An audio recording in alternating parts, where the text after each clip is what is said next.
Hello, this is Dr. Milen, and today we're going to be talking about what to do when you have a very acute lower back pain.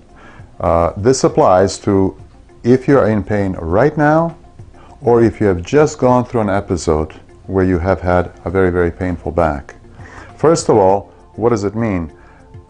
People who have a very painful back episode usually do not stand properly. By that I mean people say they stand crooked, and by that what they mean is they will very often, the upper body will be misaligned compared to the lower one, and that's due to some muscle spasms in the back. First of all, why does that happen? It's very, very simple. One of the spinal joints, this is a model of the spine, and these joints are very, very small, and there is lots of them along every vertebra along our spine. This helps us move. And these joints are made of the same material as all other synovial joints, such as knees, hips, fingers, and so on. These joints are covered with ligaments. Usually with the spine, when you get hurt and you're in a lot of pain, you have made a movement where some of those ligaments in the spinal joints have torn to a certain degree. That tearing will force the muscles in the surrounding area to go into a spasm to protect the area. And that's why that crookedness or an apparent bent forward where you cannot seem to straighten up comes from. So if you're in that situation, then this video is for you. What we're going to address is the fact that when you have a sore back, usually the legs are okay. So you are free to use your legs as much as you can to protect your back. So if I was coming to a sink where I had to bend forward, first of all, one of the worst things to do is to be involved in this type of a position. So you want to be erect as much as you can and use your legs to maneuver yourself into a position that you need to be. So for example, if I had to brush my teeth or wash some dishes, very easy it would be for me to spread my legs like this to lower myself down somewhat so that I'm not bending forward. If I have a cupboard, such as a sink, then open the door. Usually there is an area at the bottom where you can rest your foot. This will again provide you with more stability with your legs, again to protect your lower back. If there is no barrier like that, you may put your hand on the counter, again to distribute the weight so that the back is not bearing the brunt of the body weight. Let me show you how to get in and out of bed with a sore back.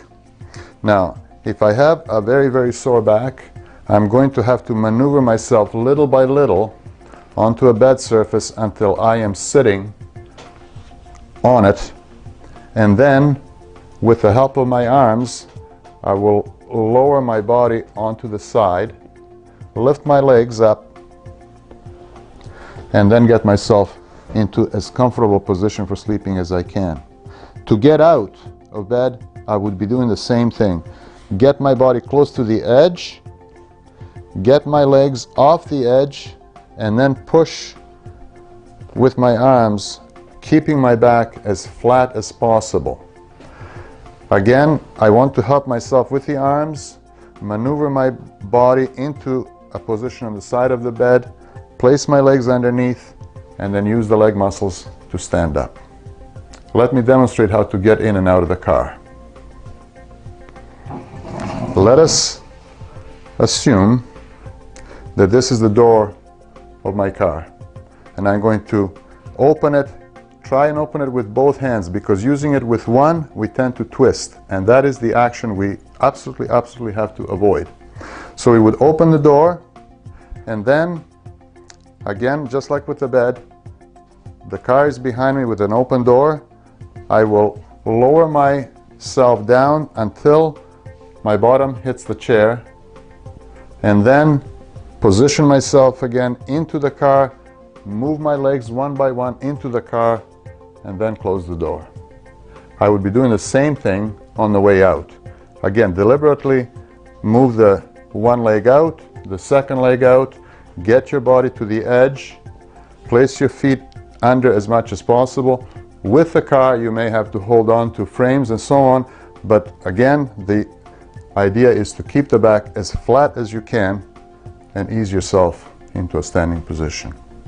If you have just hurt your back but are now feeling much better, I would like to encourage you to keep practicing the same technique, because when you have no pain, the chances are that in your spine, the ligaments are still not healed properly. And you need to have them healed properly before you start exercising or making movements that require. The usual reason for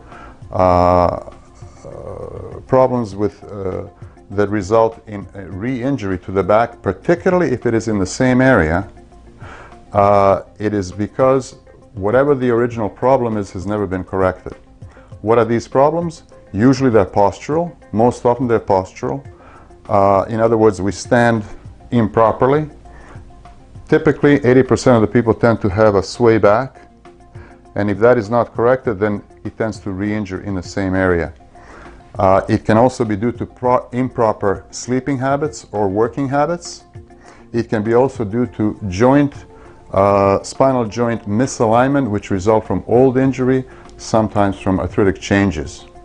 And the fourth reason is you may have some muscle imbalance as a result.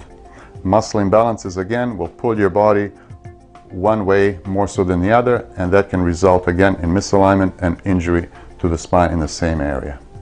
If you have any further questions, or if you have any problems with a sore back or a back that is just starting to heal, feel free to give me a call.